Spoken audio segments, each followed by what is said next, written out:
again for coming back to the RT Boxing Show, the Ready Talk Boxing Show.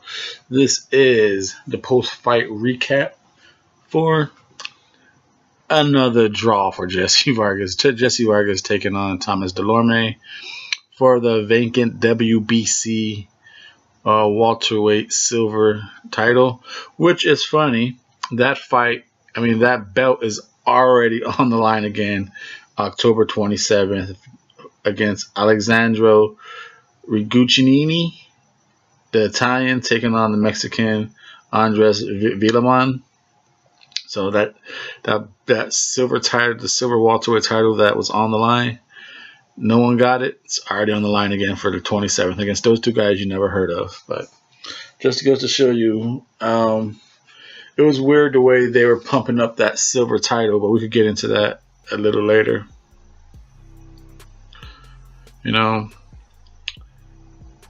This fight, it ended in a draw. And I don't know. I really don't know how. I really don't know because Mr.A, I talk some outlandish predictions on here. But this fight, I had a clear winner. 117-108 for Thomas Dulorme. I thought he actually surprised me.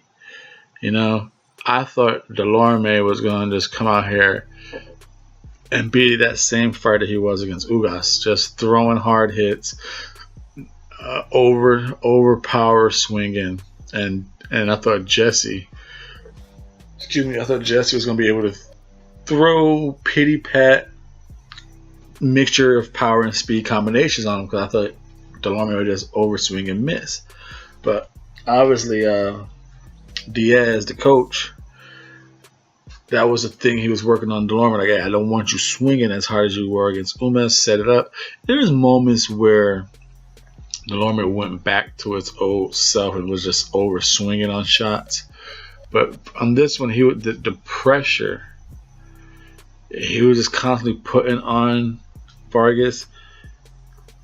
Vargas was never really to get a rhythm set on him. He wasn't really able to get his jab going that Vargas usually has. He's not the most fluent feet mover, footwork guy. So Dulorme put pressure on him, pushed some shots on him. He was constantly first, and it was throwing Vargas off.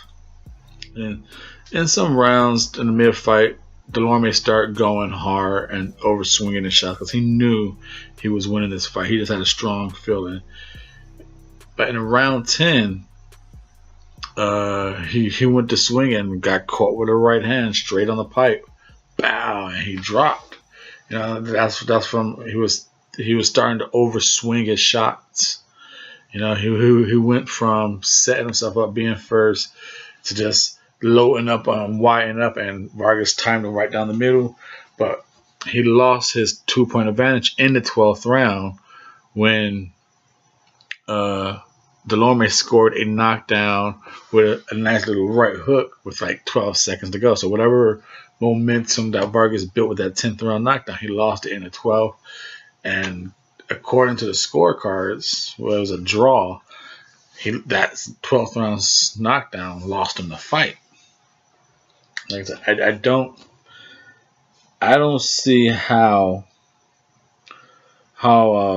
Vargas had a draw in this fight. I really don't give him that many rounds. I gave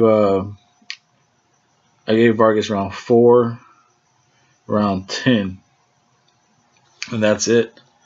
Like I said, 117-108. I thought it was just Dulorme landed the harder shots. The more, if they weren't all clean, he just landed more shots, more point building shots. And Sergio the Latin Snake, he was constantly just hyping the fight for Vargas. Oh, this is a close fight, but it's obvious we got to give it to Vargas. It's obvious we got to lean it towards Vargas right now. And Sugar Ray's like, oh, yeah, I don't know. It's a good fight. Both these guys are fighting good. And it's hard. I just don't want to be into the judge. It's hard. And the only one who really had balls to kind of like give their opinion, like, hey, it's your opinion, bro. Like, just right here on the Double RT Boxing, I give my breakdown predictions. I get it wrong. I get it wrong. I get it right. I get it right. Shits and giggles makes it fun for me and you to talk boxing banner. Brian McKinney, he's the only one on the commentary. Like, is that how you guys really see it? I got Dulorme winning this fight. You know, I just see him landing the cleaner shots, the more harder shots. You know, all right. And he kept saying like every 3-4 rounds, you guys don't got Dulorme winning this fight? Oh no, well, you know, it's a back and forth. Like, oh yeah, Vargas is giving the action, but to me it's clear that Dulorme are landing the better shots, the body work, the jabs, and I saw the same thing he saw. I got Dulorme winning pretty big. I had him too. I had Dulorme winning easily. I don't know how maybe it was a house fighter setup. You know, remember Vargas was supposed to be the zone's first big name. You know, so like I said, because Daniel Jacobs is still an HBO fighter. He's about to come over to the zone if he resigns with Matchroom USA, but Jessie Vargas is the DAZN man right now. You know, I think he's even a bigger name than Big Baby Miller. So maybe he got a little love being the DAZN guy. But I had him losing big. And like I said, it's 2 draws back to back for him. This winner was supposed to somehow, Eddie Hearn was talking to fight Sean Porter. Yeah, because I get why he said it. The rules are when a champion gets a vacant belt, which Sean Porter did when he defeated Daniel Jacobs, the champion must now immediately face the next mandatory.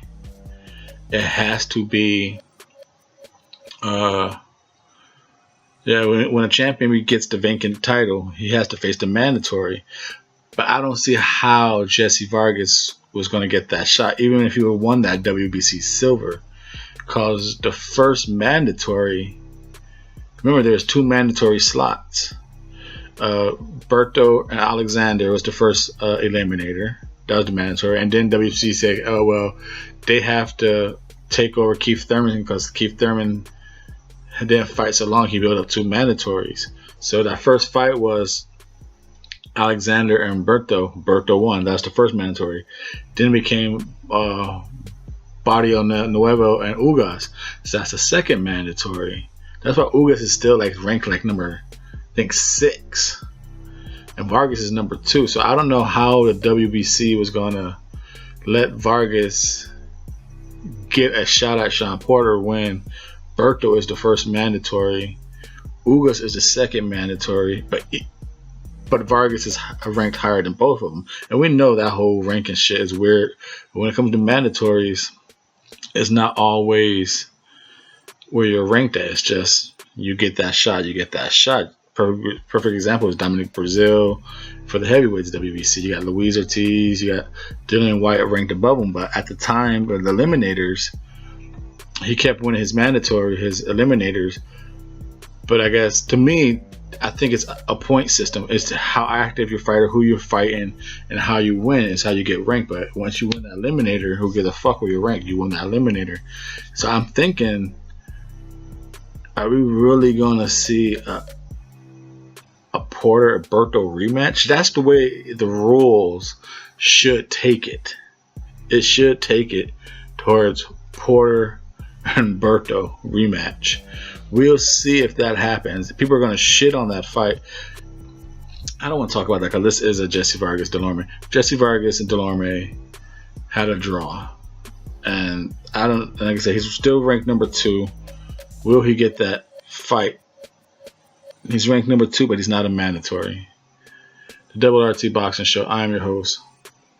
Thumbs up to you. Bring it on back. Support the show. Subscribe if you are not. Like I said, Vargas just did not land more of the cleaner shots to me. He did not.